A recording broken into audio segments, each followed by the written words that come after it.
Comme je vous l'ai dit au début de l'émission, il faut se poser la bonne question. Est-ce qu'on est capable de changer notre façon de vivre? Avec toute l'équipe, on s'est posé la question et on a décidé, avec un architecte, de construire la maison idéale. On l'a appelée la bonne maison. Elle est finie et on va aller la voir, elle est près de Paris.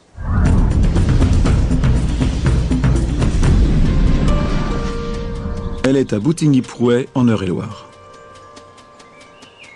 Cette bonne maison, c'est la maison du bon sens, la maison de l'évidence. Elle est le fruit du travail d'un architecte et d'un grand constructeur de maisons individuelles qui ont joué le jeu avec nous. Quand on additionne la technologie et le savoir de nos anciens, ça donne un pavillon qui économise 85% d'énergie. Est-ce que vous savez que le premier rêve des Français, c'est d'avoir une maison? On en construit 220 000 par an.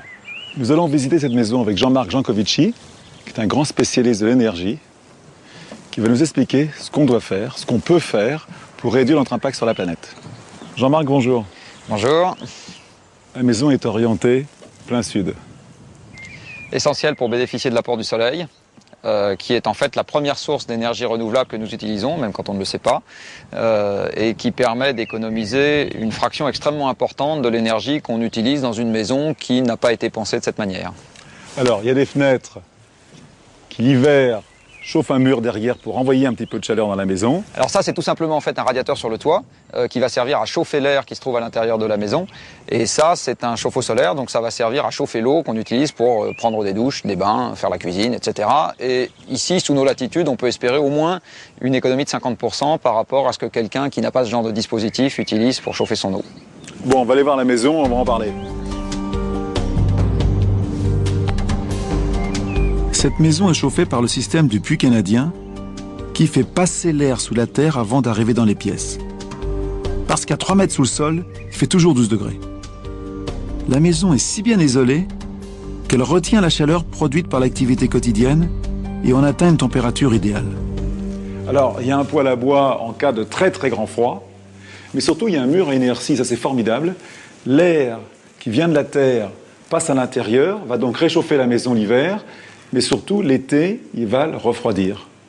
Alors en fait, ces moyens de chauffage utilisant les énergies renouvelables, ou bien le poêle à bois, ou bien ce mur qui exploite indirectement l'air de la cave et l'énergie solaire, c'est quelque chose qui devient intéressant à partir du moment où on a accordé beaucoup d'importance aux performances thermiques du bâtiment, c'est-à-dire à la faible déperdition thermique des murs, des fenêtres, etc. Il faut qu'aucune calorie s'échappe. Exactement. Et donc la chose la plus importante dans ce logement, c'est d'abord à l'isolation et à ce qu'on appelle les ouvrants, qu'il faut accorder de l'importance, et ensuite seulement au poêle à bois, au chauffe-eau solaire, etc.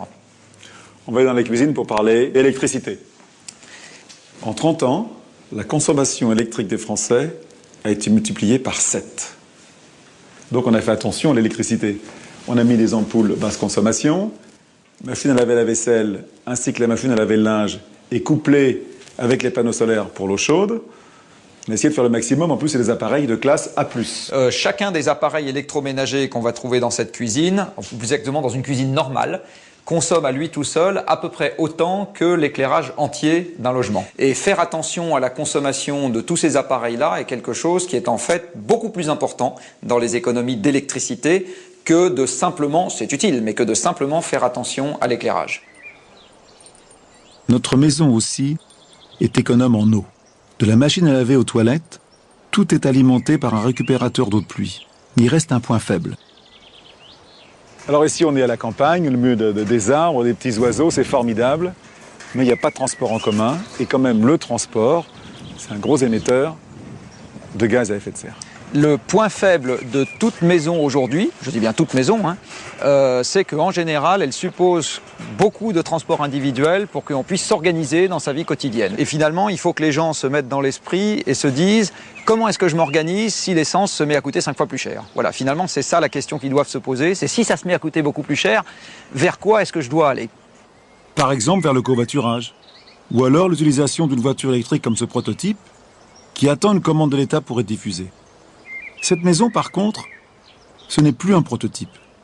Elle pourra être commercialisée en série à un prix raisonnable, 125 000 € pour 100 mètres carrés. En fin de compte, ça c'est la maison du bon sens. L'eau qui provient du ciel, elle est gratuite. La chaleur qui vient du sol, elle est gratuite. Et pour le soleil, c'est la même chose. Comme on l'a vu au début de l'émission, l'homme a pris conscience qu'il a épuisé 30% des ressources de la Terre. Mais ce qui est important, ce sont les 70% qui restent. C'est pour ça que tous nos gestes quotidiens sont importants. Ça, c'est un pullover qui est fait avec des bouteilles en plastique recyclé. Un pantalon et des chaussures issus du commerce équitable et en coton biologique. Pour finir, je vais vous donner un chiffre incroyable. Ce soir, depuis le début de l'émission, il est né 25 000 enfants sur la Terre, à peu près. Eh bien, j'aimerais que tous ensemble, on leur souhaite la bienvenue sur cette belle planète Terre. Mais n'oublions pas que nous devons aussi leur laisser cette planète aussi belle et aussi viable qu'on l'a reçue. Bonsoir.